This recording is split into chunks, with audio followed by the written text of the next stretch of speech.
Yes, welcome to the No State Project live from the fortified compound in Mesa, Arizona. Glad to be back with everybody here. It is episode 127 of the big show. It is September 18th, 2019. We'll be back on a regular schedule. We'll be live again on Saturday. So, whoever we may miss during this broadcast, we will get to you on Saturday. We'll probably a little more time on Saturday. I don't have much time. I can't go over I don't after the Wednesday show like I can on the Saturday show. So remember to tune in for that. I want to thank everyone for their continued support of the big broadcast. If you want to support the show, it's I didn't do it. It is markstevens.sells. That's SELZ. markstevens.sells.com and markstevens.net. Remember, at markstevens.net, you can get the templates, scripts, and of course, Government Indicted, which has a whole model for how to effectively defend yourself against bureaucratic attacks. And if you go to markstevens.net, you'll see that we have actual proof there of motions granted and tickets dismissed and assessments thrown out. So, go to markstevens.net. You want to join me on a big show? It's 218-632-9399, 218-632-9399. The passcode is 2020 with the pound sign. So, wow, what to get to there first? I'm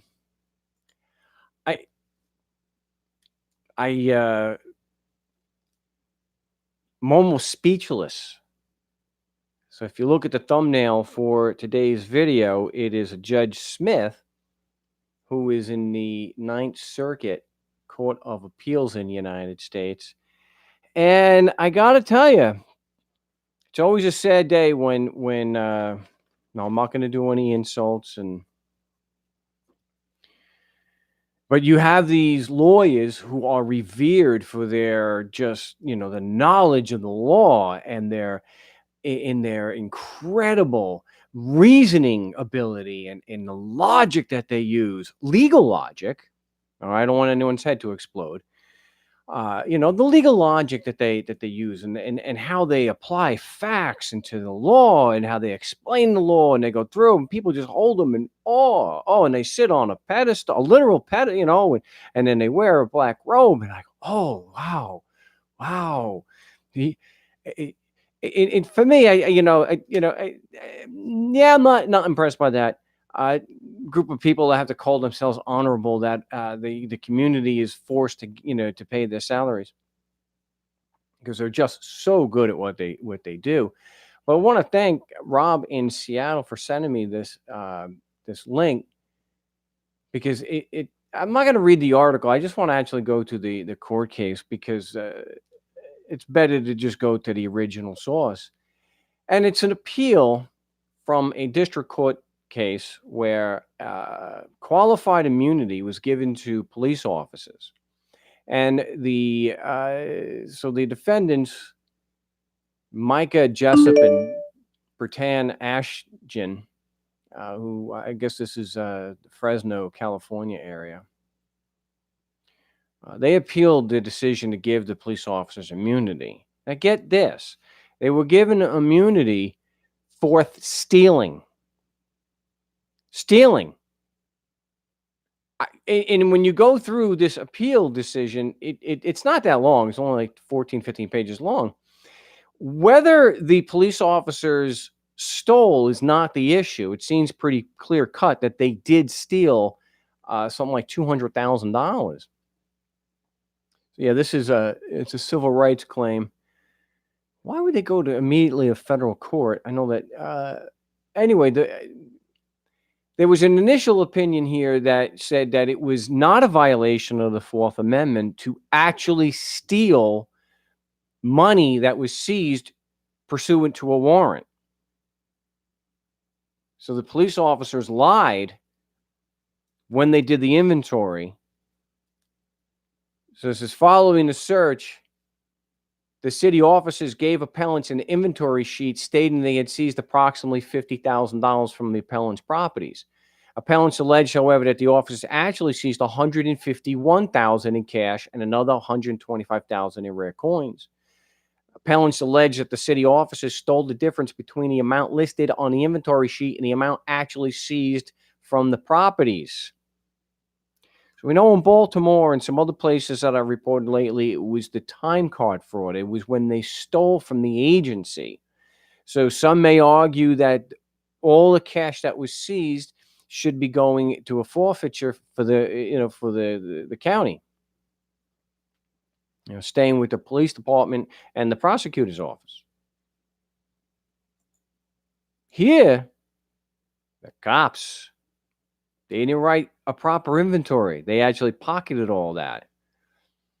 A very common thing, apparently, for police officers to do. And that's when they typically get in trouble, when they are robbing from their own plebes. What does it matter that they steal from the little people? You don't steal from the boss. So the Fourth Amendment has to do with unreasonable searches and seizures. Now, when they did get a warrant, it's not, I'm going to discuss right now, maybe later, about the impropriety of the warrant. But if we assume, for sake of argument, the warrant was legit, they falsified a court record. States here, the panel held that at the time of the incident, there was no clearly established law holding that officers violate the Fourth or 14th Amendment when they steal property seized pursuant to a warrant.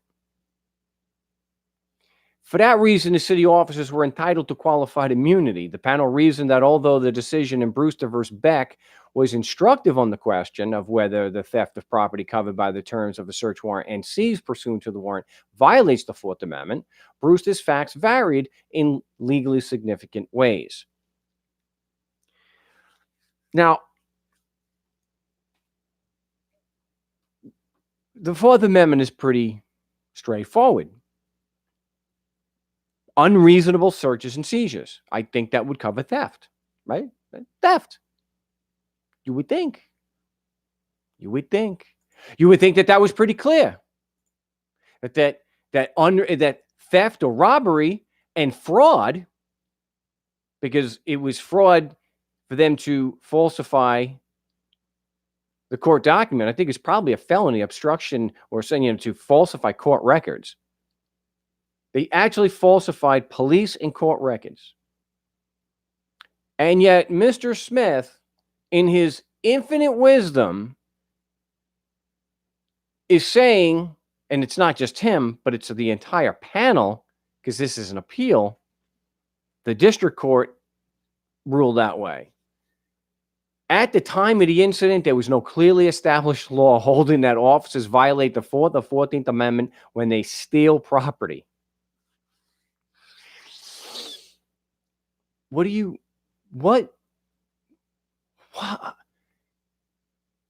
is the question should be, is theft and falsifying a court record, is theft unreasonable? Apparently, to this judge, this honorable lawyer, it's not clear.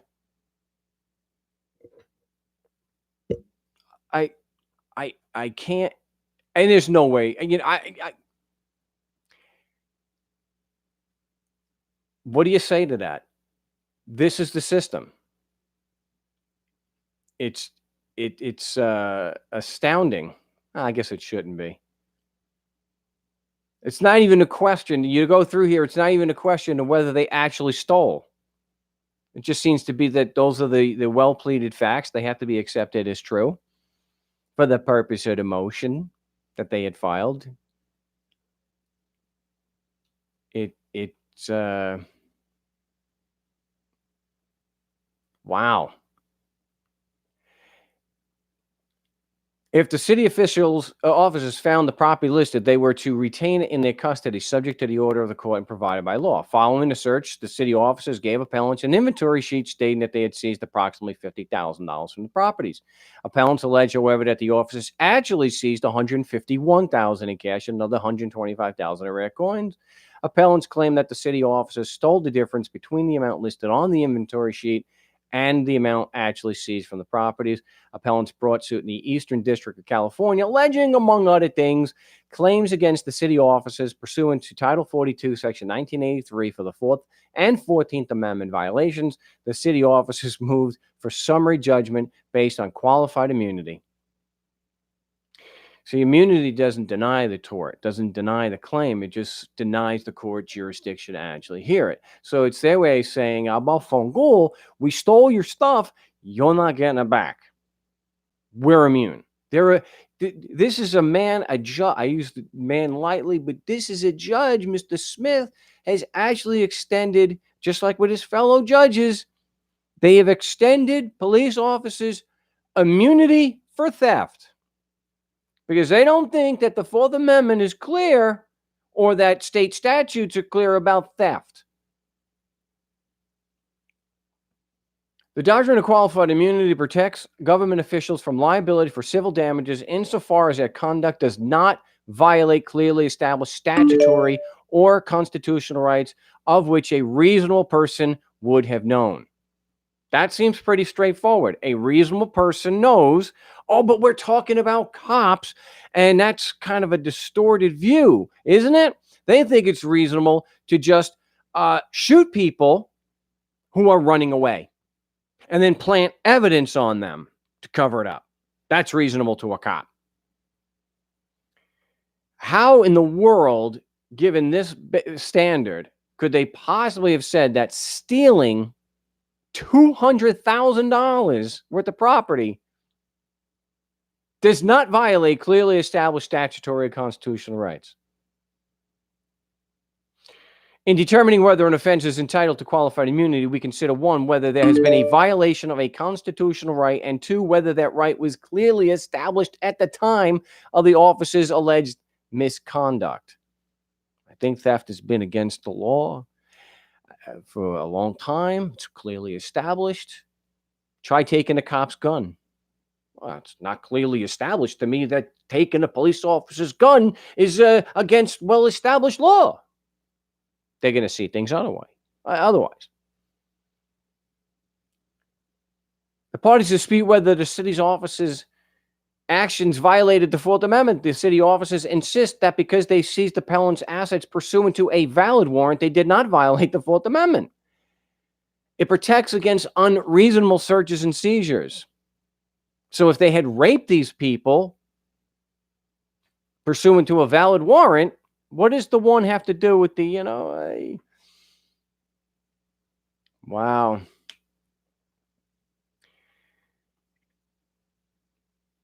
A defendant violates an individual's clearly established rights only when the state of the law at the time of an incident providing fair warning to the defendant that his or her conduct was unconstitutional. Stealing and then lying about it. Yeah. This is just an example of the lengths that the ruling class useful tools will go to. It's those people who have such who hold police officers in such high esteem that they can't do any wrong, that they'll actually extend them immunity. Even here, when in one sense they stole from the police department, they probably got that, that Paulie got his cut under the table here, apparently. That's why they're not going after these cops. Just absolutely sick. So I'll put the entire case. I'll put that into the notes. I'll put that here in the chat so you guys can see what the hell I'm talking about here. And so that is, let's say Jessup versus City of Fresno et al. Immunity for stealing even if we excuse it, say, well, no, the people had no right to it because criminal proceeds, and then you got you have forfeiture. They stole it from the prosecutor's office, and they stole it from the police department. But of course, we know they took care of their own. No indictment. No indictment. I'm not going to be holding my breath on that any more than I'm holding my breath that they're going to hold anyone at the federal level in the Trump administration, at least, accountable. So, all right, I think we got a bunch of callers already. So why don't I? And I will be talking about some updates on Jeffrey Epstein. So remember, we're not going to allow the Jeffrey Epstein situation, case, and story. We're not going to allow that to go and be buried and forgotten about. So let's get to, we have a new call. Oh, I was just talking about Fresno, and I think this is probably not too far up in San Jose. We have area code 408. You're live on the No State Project. What's your name? Where you calling from?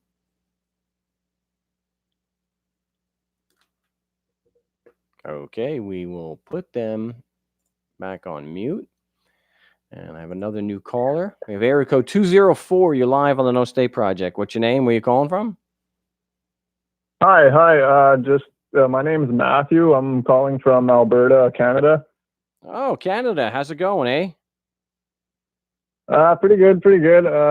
Just kind of having a little bit of a rough time in my life these days, just kind of getting forced into being a criminal.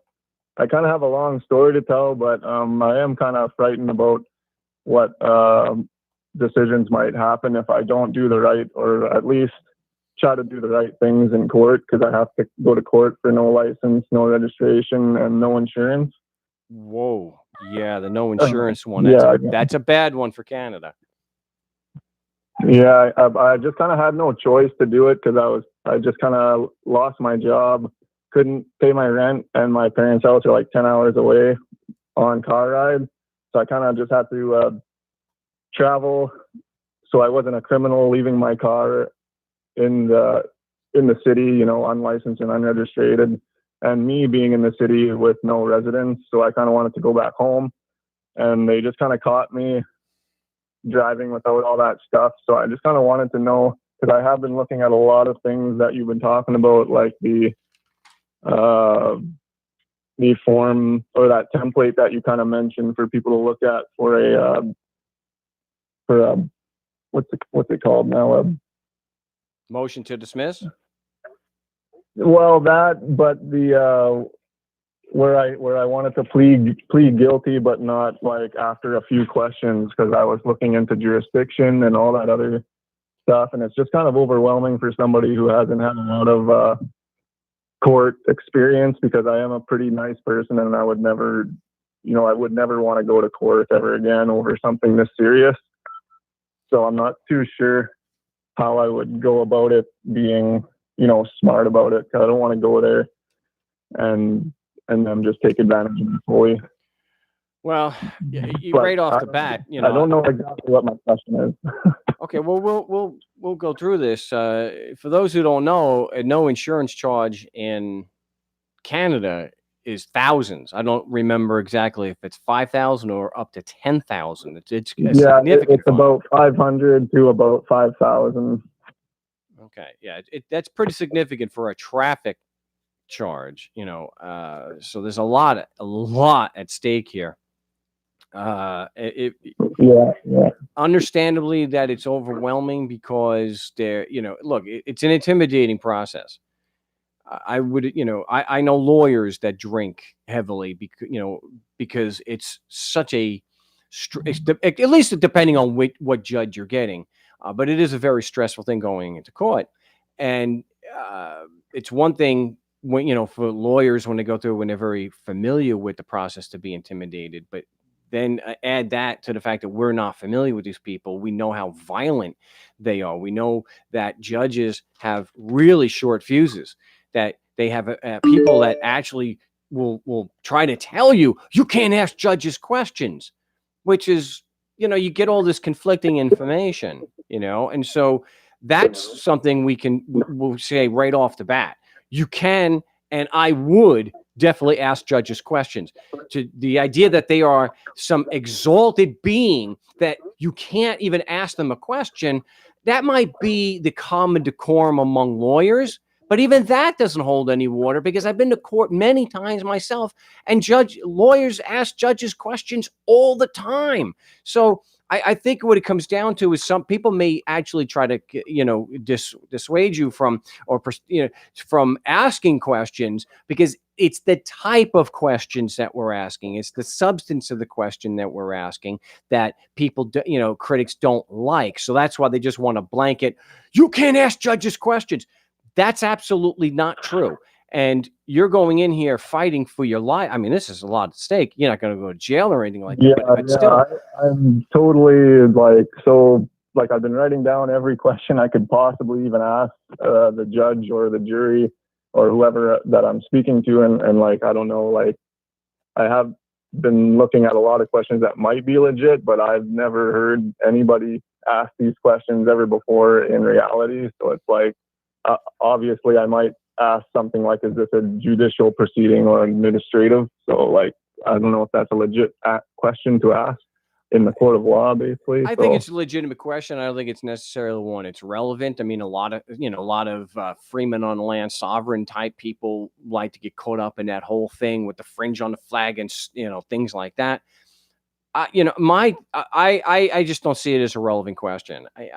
Because to me, I don't care whether they call it administrative or judicial. What I'm interested in are the foundational claims that they're making, what they're actually saying. So however they want to term the type of court, I want to know the fact, the foundational claims. I want to know who has the burden of proof, what that burden of proof is. Those are important things, whereas that is not. So, stick to what is relevant and is going to get this thing tossed out. And one of the things in the Canadian, that's kind of exactly why I'm calling, is because I have so many questions here, but I have no idea which ones would be completely irrelevant. But lots of them do sound very intriguing to me, like ones I should be asking, like I don't know, is this court being recorded, stuff like that. I got lots of stuff written down here. Sorry. Well, that's not that's an important question, especially if you want to record it yourself, because the rules allow you to do that, but you have to get, you let the judge know. The big questions that I think are relevant and effective have to do with the nature of the proceedings, who has the burden of proof. Does the prosecution have sufficient facts to meet that burden of proof? Those are your general type things that you want to, because to get it tossed out, you're in the Canadian court. We know enough that due process, principles of due process are very similar to the United States because they come from the same place.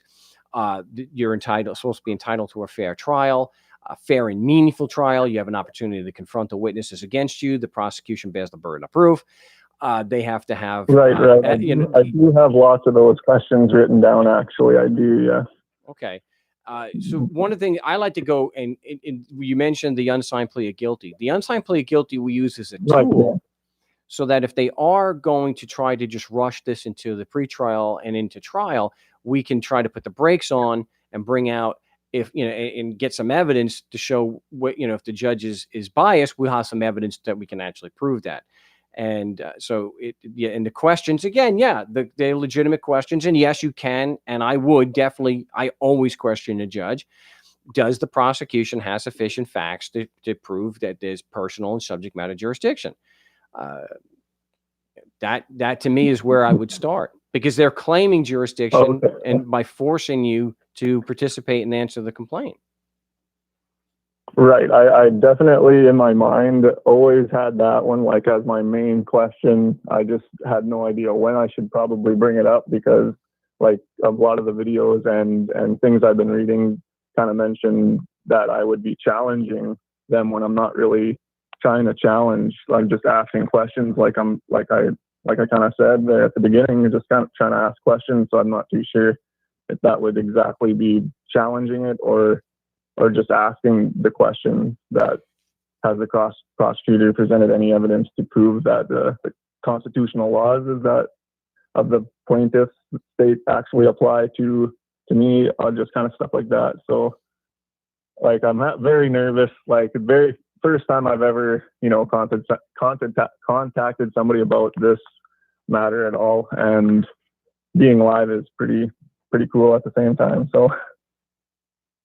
All right. Well, I understand. So that is one of the things that I would ask to get the ball going. It is a challenge. You're just doing it in the form of a question because it's a more effective way to go about doing that. Because if you just say, if you just make affirmative statements, they can just usually deny.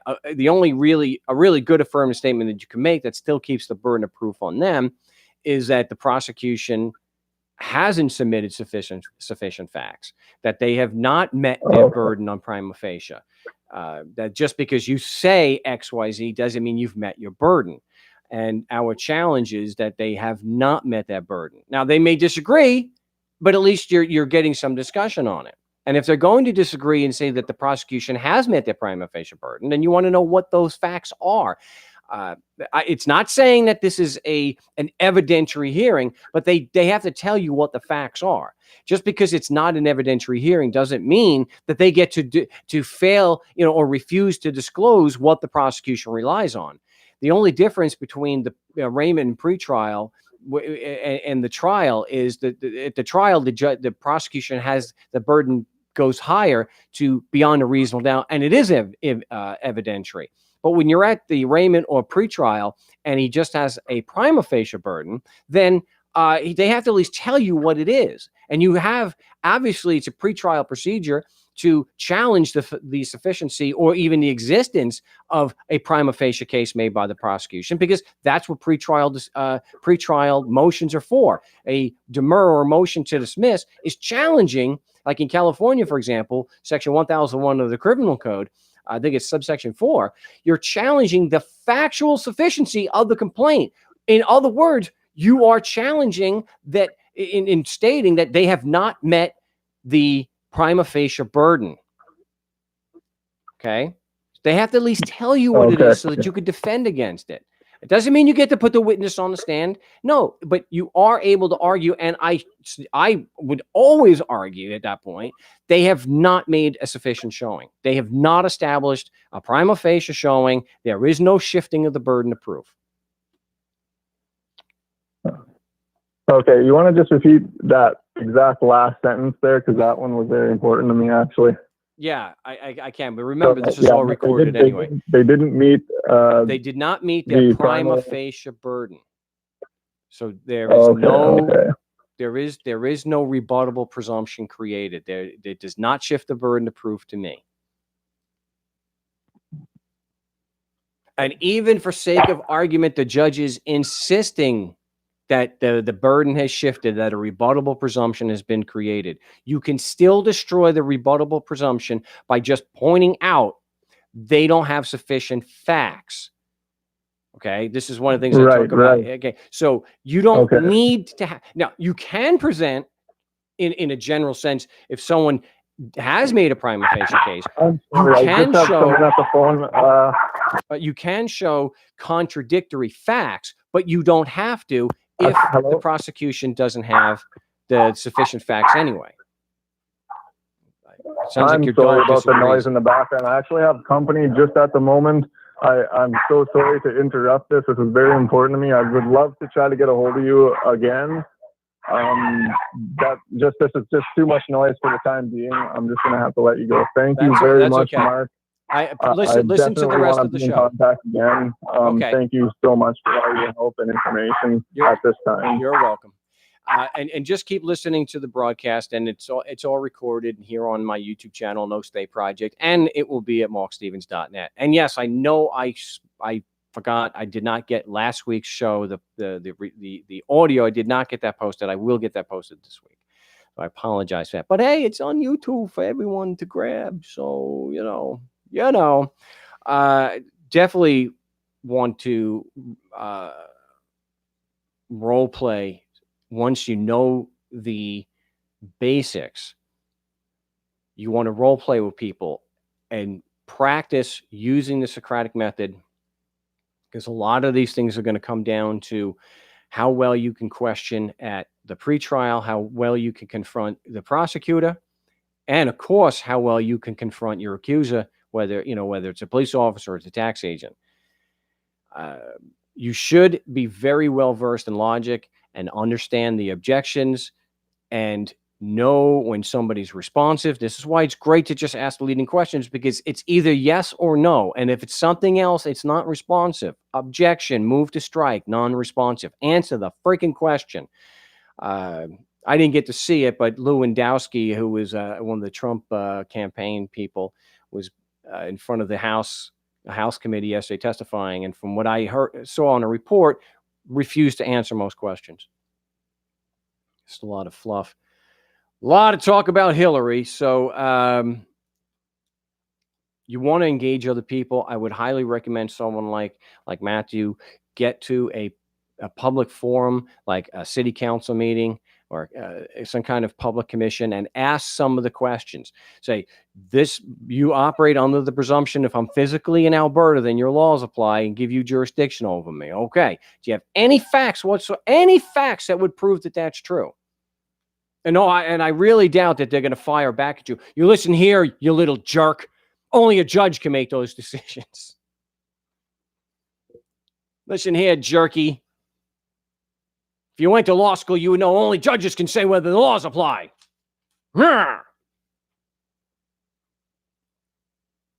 Just to be clear, in a court proceeding, that is the venue of the judge to make the ultimate decision in the case whether the laws in fact do apply. That does not mean for 1 second that the police officers are not doing that to us every day out on the street. Is it their opinion? Yeah, it's their opinion. And it's also part of the charge. This idea that police officers can make opinions of probable cause and you can't question them about that is just wrong. So before we get to another caller, whatever happened on that stop, whatever led that cop to make his decisions that affected your life and resulted in a charge, that is game for cross-examination. If he decided on the street, hey, this guy's in Arizona, the laws apply, I got their jurisdiction, that's a decision or an opinion that is relevant for questioning, and you should be questioning on cross-examination. Don't listen to any arguments that only the judge can determine whether the laws apply. Ultimately, in a judgment, yes, but the cop is doing that on the street, and it's just a distraction. Don't fall for it. If he made that decision, whatever the decision was that led to the charge and led to you being arrested, that is a subject for cross-examination. Was he qualified? Was it based on evidence? Was he speculating? These are basic things for cross-examination. If he made a legal determination, if he made a legal opinion on the stop that led to you being arrested, that forms the foundation of the charge, it is relevant to question him on cross-examination, and we shouldn't do that, because if he was full of crap, it should be thrown out. And we know that they're full of crap because 99% of the time in 20 years, the prosecutors don't allow an answer to the question. Well, what facts did you base your opinion on? What facts did you base that decision on? That there was jurisdiction. What facts? Objection calls for legal conclusion. Witness may not testify. Not an on-point objection. That's the only thing we need to argue. It's not an on-point objection because we asked for the facts. And I have not, to this day, no one has reported to me and said, Your Honor, only you could determine whether the laws apply. He's like, well, yeah, but that's never happened. But even if it did, I imagine any judge would say, that's not what he's asking. He's not asking the cop to make a determination right now that the laws apply. He's asking about the decision he said he made that the laws apply that led to the arrest. Do you know the difference? These freaking people. All right, I'm going to try. We got Dorothy from Arizona. Dorothy, welcome back to the show. Oh, hi. What can we do for you today? Hello? Yes, hello. I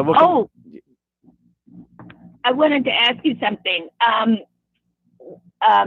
If you have an insurance company and on a title insurance, and the opposing party has the same title company insurance, what happens then? Wow, that's... If you're having a lawsuit and they have the same title company and it's regarding property. Well, you for one thing, there's a serious conflict of interest. They would have to hire separate firms, and that's kind of a out of left field. That's a really different thing. Beyond the conflict of interest, I don't even know how they would resolve that. I would have to imagine that the insurance company would have to retain two different law firms because of the conflicts. Yeah, that's a little bit beyond what something that I can help you with here today. Okay. Then let me ask you something else then. I've been interested in doing a lawsuit in Arizona of the discrimination and the unlawful treatment of pro se litigants. Okay. And so I've got, because the lawsuits that we've been having, the judge has ex parte communication with the lawyers, but they won't, which is obviously unethical, but also even like their judicial assistants, for instance, won't give me their email address. And they tell you they do not give them to pro se litigants. They only give them to lawyers. Now, wouldn't that be considered unfair and not having full access to the courts and not being able to submit legal documents and everything? But I've had in the last 3 or 4 years that we've been having our lawsuits, the unfair treatment, and I have a lot of evidence and proof of the law of the unfair treatment and the bias against pro se litigants. Well, are they using the service to communicate directly with the judge? Yeah, they've been talking to the judge, and I get a letter. I have proof because I've got a letter from the attorney, from the judge, saying that they have met with the opposing attorney, and this is what they're going to do. And I have actual letters that the judge said this. So we were never part of the conversation or the meeting or anything. Well, I guess my first reaction would be to file for sanctions, because you've obviously, if you've got proof of ex parte communication and they're asking the judge to do or not do things that you have no opportunity to contest or object to, that would be fall under denial of due process. That would denial of a fair process. Okay, so therefore sanctions on the judge and the opposing attorney? Well, I would look for sanctions on the opposing counsel. You're not going to be able to get sanctions against the judge. Okay. Something like that. You could file with the Judicial Conduct Commission, but I know that most of those are fairly impotent as far, for going after and actually holding judges accountable. You could do that. I don't see anything coming of it, but certainly would file against the opposing counsel. So if I was to file a lawsuit against the judge, which I know they have immunity, but not on criminal activity. So therefore, if they were involved in collusion and conspiracy, that would be, is that what still would be difficult to pursue? Well, it's difficult to pursue because judges are usually former prosecutors, and they work very close with prosecutors. And the only one who can bring a criminal complaint against the judge would be a prosecutor or a state attorney. And they're not going to do that. That's why I mentioned the Unclear case, I think it's how you pronounce it, where the Supreme Court extended absolute immunity basically to prosecutors also, to judges and prosecutors having absolute immunity, so that even if they commit crimes on the bench, like shooting people, they can't be arrested. Mhm. I mean, there can't be any civil process against them. And they say, well, but there is the criminal process, which I laugh at, because it's not a practical remedy. It doesn't. It only exists on paper only. There's no way that you and I are going to be able to make, even no matter how much credible evidence we have, we're not going to get a prosecutor to take that to a grand jury to indict a sitting judge. That's just so. The only opportunity I think we have to any kind of responsibility is with what prosecutors and judges do, is to file against the city or the county's risk management. And then at least there, if you can get into discovery, you can get the judge and prosecutor.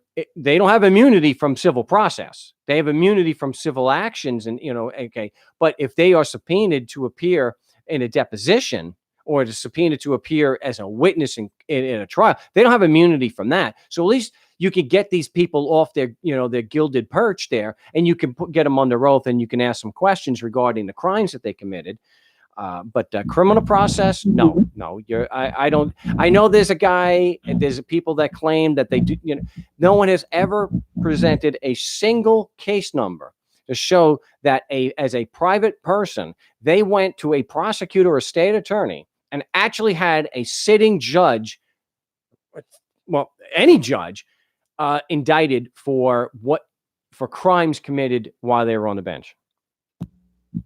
Okay, well, shoot.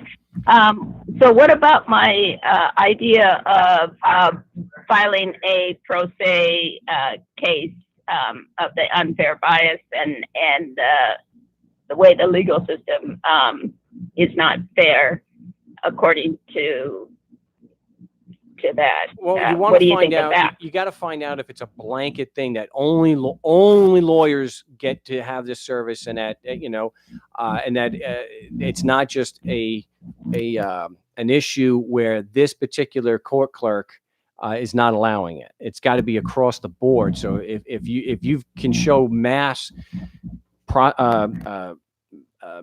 abuse that way of ex parte communication, I don't know what agency would take it seriously. Where do you go with that?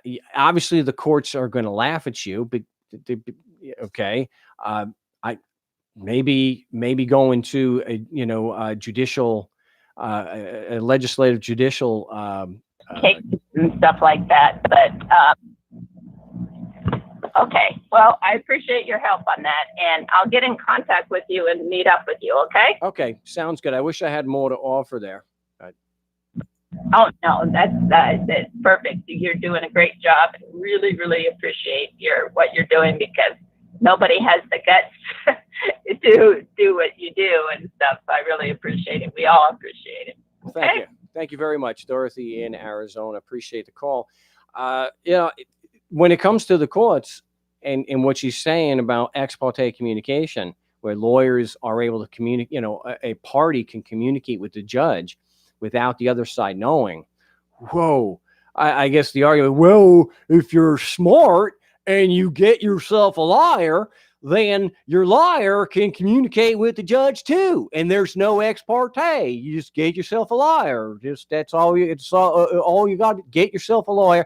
Don't be stupid. Get yourself a liar.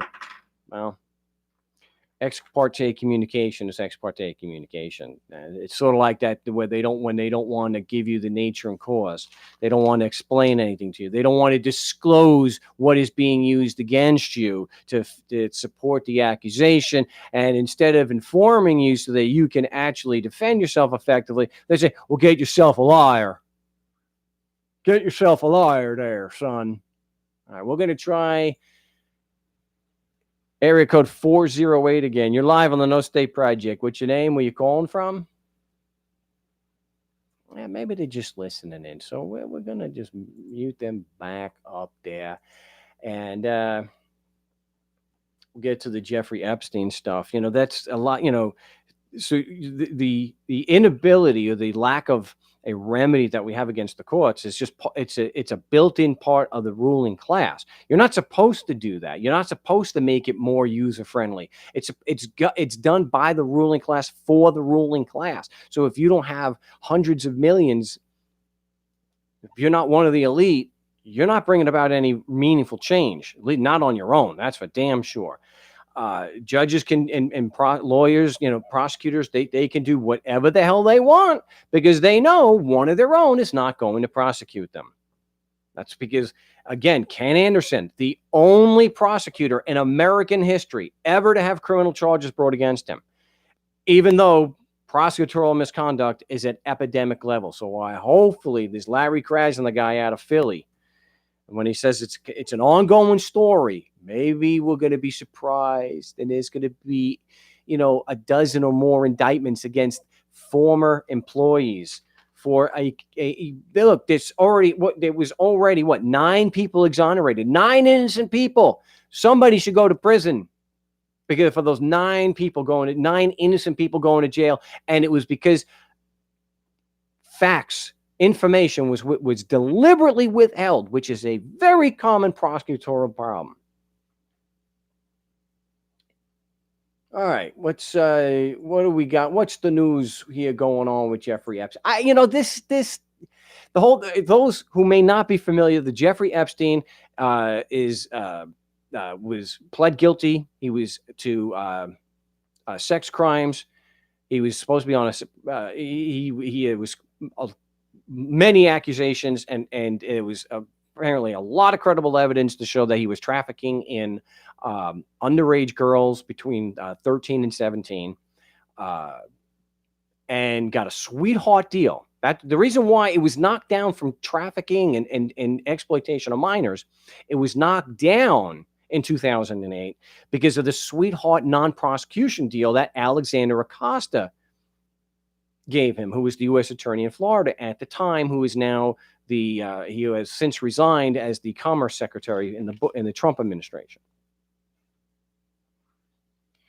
And then the more accusations surfaced, and he was arrested this year, and of course he was suicided.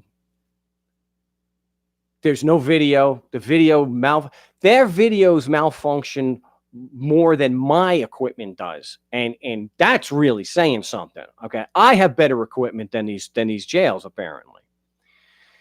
So we see a lot of connections coming up. We know that Bill Clinton lied about how many times he was on Jeffrey Epstein's plane, nicknamed the Lolita Express. We know that Alan Dershowitz, famous lawyer who was on OJ, was one of the people he defended. We know that he has been caught lying, saying initially he had absolutely no contact, none. They're saying, I had a massage, but that was it. That was it. We know Bill Richardson, who was the former governor there in New Mexico, connected. We know Bill Barr was at the law firm that defended Epstein. We know Bill Barr's father gave Epstein his first job teaching at a college when he had no credentials to teach. We know he's tied to Bill Clinton, Donald Trump. Donald Trump saying Jeffrey Epstein, he's a great guy. Say loves women maybe as much as I do, although some may on the younger side. So he's got a lot of political connections. But this one, I'm not ready to. I think this is too tenuous. It could just be a coincidence. I'm not willing, being with these kind of things here. But it turns out that Steve Mnuchin, the Treasury Secretary, who should be in prison for obstruction of justice, and I say that because he deliberately disobeyed a subpoena from Congress. I agree that there's no legal validity or there's no validity to it, but the way you go about doing it, especially when you're one of them, is not to blow off the subpoena, not to blow off the order. It's to file in court challenging it. So if I had gotten a congressional subpoena, I would file for a lack of evidence proven jurisdiction. So Mnuchin, it says here, being reported in the late 80s, before he was a member of the Trump cabinet, of course, or even a high-rolling hedge fund manager, Treasury Secretary Stephen Mnuchin served in an unofficial capacity for a business run by one of Jeffrey Epstein's most infamous associates. In official records, Mnuchin is listed as the official state point of contact for Next Management Corporation, a company formed in 1988 by modeling industry insiders Jean-Louis Brunel and Arnaud Brunel. At the time, Jean-Louis Brunel had just been the subject of a 60 Minutes documentary accusing him of drugging and raping at least 3 models. Later, he would be accused by 2 women of supplying girls to Epstein to be sexually abused. Brunel has denied the allegations. So, Treasury, the record just listed Mnuchin as the New York Department of State process for Next Management Corporation. According to the department officials, the DOS process is the person who files a company's registration papers and receives lawsuits and other official documents on their behalf, usually a lawyer or some other legal representative. A Treasury Department official said Mnuchin did not know he was listed as the DOS process for Next Management Corp before the Daily Beast inquiry. He said it was not clear how Mnuchin wound up serving in that role, and added that the secretary did not recall ever meeting either Brunel brother and had never done business with either of them. Mnuchin's office did confirm that he was longtime friends with Faith Cates, the owner of the Next modeling agency. The Brunel brothers co-founded the Next agency with Cates in '89. Their company, Next Management Co., owned 25% stake. So it could just be a coincidence. I don't think there's enough there to really say that this is a solid connection to Jeffrey Epstein, but it raises an eyebrow. It raises an eyebrow. And it's also being reported that one of Jeffrey Epstein's accusers has filed suit against the estate. Oh, come on. Yes, you see. I love when these places say, oh, take your red blocker off. No, screw you. One of his accusers did file suit this week against the estate. So even though he can't be found criminally liable because he's been suicided, hopefully through the lawsuit, they can start getting into discovery and calling people like Bill Clinton, Alan Dershowitz, Bill Richardson, Prince Andrew, although Prince Andrew is probably, immune from process, but Donald Trump. Get these people into discovery. So we'll see what happens with that if it's not just tossed out unceremoniously. So we shall see. But I'm going to wrap up there. Appreciate everyone tuning into the big show today. I guess because it just keeps coming up and coming up and coming up. I want to just reiterate how it's kind of things come fast and furious. I don't know why people still want to engage with the same stupid comments, but no one, at least I'm not claiming that a witness has the burden of proof. A police officer is not just a witness, though. A police officer is the one who actually wrote a legal complaint. And in a lot of traffic cases, the police officer is in a dual capacity. So a low-level traffic offenses, police officers are serving as a prosecutor and as their own witness. So, but as a witness, I'm not saying that the police officer, if he's just in the capacity of a witness, has a burden of proof, but the prosecution does. And they're relying on that police officer. And in traffic cases, he's usually the only one they're relying on. So to meet their burden of proof is almost entirely on the police officer's shoulders. And if he doesn't have the evidence, if he doesn't have the proof, then he can't make a case and it should be tossed out.